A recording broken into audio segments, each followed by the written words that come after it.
تفسیر ضیاء القرآن جلد نمبر 3 15واں پارہ بسم اللہ الرحمن الرحیم سورہ کہف آیت نمبر 45 وَضْرِبْ لَهُم مَّثَلَ الْحَيَاةِ الدُّنْيَا كَمَاءٍ أَنزَلْنَاهُ مِنَ السَّمَاءِ فاختلط به نبات الأرض فأصبح هشيما تذروه الرياح وكان الله على كل شيء مقتدرا۔ ترجمہ، بیان فرمائیے ان سے دنیوی زندگی کی ایک اور مثال۔ یہ پانی کی طرح ہے جسے ہم نے اتارا ہے آسمان سے، پس گنجان ہو کر اگتی ہیں اس پانی سے زمین کی انگوریاں، پھر کچھ عرصے کے بعد وہ خشک بوسیدہ گھاس ہو جاتی ہے، اڑائے پھرتی ہیں اسے ہوائیں، اور اللہ تعالیٰ ہر چیز پر پوری قدرت رکھنے والا ہے۔ سورہ کہف آیت نمبر 45 کی تفسیر۔ ان حقیقت ناشناسوں کو جو غریب و مفلس مسلمانوں کو نظر حقارت سے دیکھتے ہیں اور اپنے دنیاوی جاہ و جلال پر پھولے نہیں سماتے، انہیں سمجھانے کے لیے دنیا کی بے ثباتی کی ایک اور مؤثر مثال دی جا رہی ہے۔ اختلاطہ کا معنی ہے گڈ مڈ ہو جانا۔ جب کوئی فصل گھنی پیدا ہوتی ہے تو اس کی بالیں گنجان بالوں کی طرح آپس میں مل جاتی ہیں۔ یہاں بھی فاختلط بہ نبات الارض سے یہی مقصود ہے کہ برسات کے پانی سے جو فصل اگتی ہے وہ آپس میں مختلط اور ملی جلی ہوتی ہے۔ سورہ کہف آیت نمبر 46۔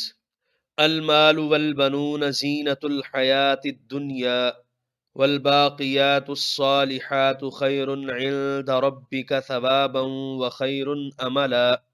ترجمہ، مال اور فرزند تو صرف دنیوی زندگی کی زیب و زینت ہے، اور در حقیقت باقی رہنے والی نیکیاں بہتر ہیں تیرے رب کے ہاں ثواب کے اعتبار سے، اور بہتر ہیں جن سے امید وابستہ کی جاتی ہے۔ سورہ کہف آیت نمبر 46 کے پہلے حصے کی تفسیر۔ مال و اولاد کی خواہش کس دل میں نہیں؟ ان کے ہونے سے کون خوش نہیں ہوتا؟ اگر ان میں سے کوئی چیز نہ ہو تو زندگی کتنی بے مزہ اور بے کیف ہو جاتی ہے۔ یہ چیزیں ایسی ہیں جنہیں سب جانتے ہیں۔ یہاں بتا دیا کہ مال و اولاد سے دنیوی زندگی مزین ہوتی ہے، اور جب یہ زندگی خود ناپائیدار ہے تو اس کے متعلقات بھی ناپائیدار ہوں گے۔ اس لیے عقل مندی کا تقاضا یہ ہے کہ انسان اپنی ساری عمر، اپنی ساری قد و کاوش ان دنیوی زینتوں کے لیے وقف نہ کر دے۔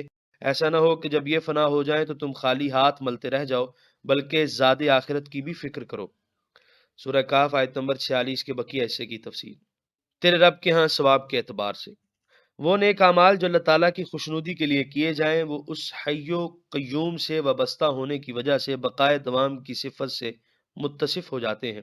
حضرت سیدنا علی کرم اللہ وجہہ الکریم فرماتے ہیں، یعنی مال اور اولاد دنیا کی کھیتی ہے اور نیک اعمال آخرت کی کھیتی ہے، اور اللہ تعالیٰ اپنے فضل و کرم سے کبھی بعض لوگوں کو یہ دونوں چیزیں عطا فرما دیتا ہے۔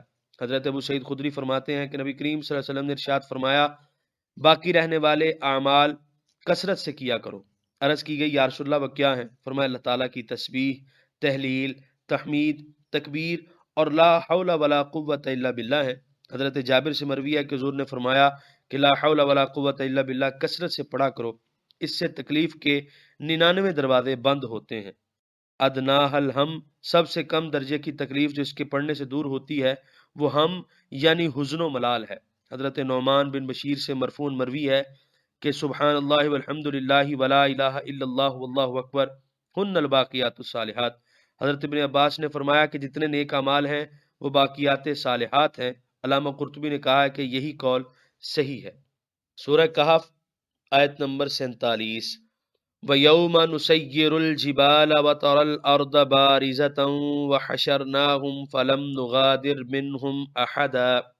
ترجمہ، اور غور کرو جس روز ہم ہٹا دیں گے پہاڑوں کو ان کی جگہ سے، اور تم دیکھو گے زمین کو کہ کھلا میدان ہے، اور ہم جمع کریں گے انہیں، پس نہیں پیچھے رہنے دیں گے ان میں سے کسی کو۔ سورہ کہف آیت نمبر 47 کی تفسیر۔ اب روز قیامت کے احوال کا ذکر شروع ہوتا ہے۔ سورہ کہف آیت نمبر 48۔ وَعُرِضُوا عَلَى رَبِّكَ صَفًّا لَقَدْ جِئْتُمُونَا كَمَا خَلَقْنَاكُمْ أَوَّلَ مَرَّةٍ بَلْ زَعَمْتُمْ أَن لَّن نَّجْعَلَ لَكُم مَّوْعِدًا۔ ترجمہ، اور وہ پیش کیے جائیں گے اپنے رب کی بارگاہ میں صفیں باندھے ہوئے، پھر ہم انہیں کہیں گے کہ آج تم آ گئے ہو ہمارے پاس جیسے ہم نے پیدا کیا تھا تمہیں پہلی بار۔ ہاں، تم تو یہ خیال کیے ہوئے تھے کہ ہم نہیں مقرر کریں گے تمہارے لیے وعدے کا وقت۔ سورہ کہف آیت نمبر 48 کی تفسیر۔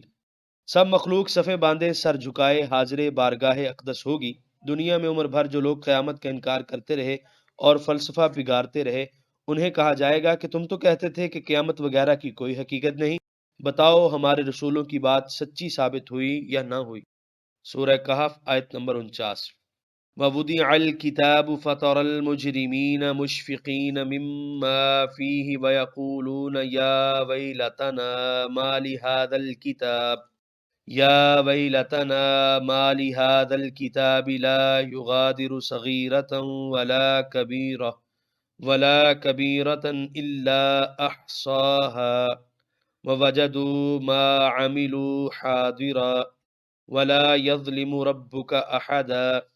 ترجمہ: اور رکھ دیا جائے گا ان کے سامنے نامہ عمل، پس تو دیکھے گا مجرموں کو کہ وہ ڈر رہے ہوں گے اس سے جو اس میں ہے، اور کہیں گے صد حیف اس نوشتے کو کیا ہو گیا ہے کہ نہیں چھوڑا اس نے کسی چھوٹے گناہ کو اور نہ کسی بڑے گناہ کو، مگر اس نے اس کا شمار کر لیا ہے، اور اس دن وہ پا لیں گے جو عمل انہوں نے کیے تھے اپنے سامنے، اور آپ کا رب تو اے حبیب کسی پر زیادتی نہیں کرتا۔ سورہ کہف آیت نمبر 49 کی تفسیر۔ ہر ایک کا نامہ عمل اس کے سامنے پیش کیا جائے گا۔ مجرموں کی حالت نہ گفتابا ہوگی، شدت خوف سے ان کے دل دھڑک رہے ہوں گے، چہروں کا رنگ فک ہو گیا ہوگا، اور حسرت و ندامت کے باعث یوں گویا ہوں گے۔ یہاں پر 15ویں پارے کا 18واں رکوع مکمل ہوا۔ آپ دیکھ رہے ہیں PATF Islamic info YouTube channel. مزید اسلامک ویڈیوز کے لیے ہمارا چینل سبسکرائب کریں۔ قرآن کریم کے مفہوم کو واضح کرنے کی یہ فقیرانہ کوشش اگر آپ کو اچھی لگی ہو اور آپ ہماری حوصلہ افزائی کرنا چاہیں تو اس ویڈیو کو شیئر کر دیجئے، کیونکہ تبلیغ دین فرض ہے۔ ہم نے اپنے حصے کا چراغ روشن کیا، دعا ہے کہ آپ بھی اپنے حصے کا کریں۔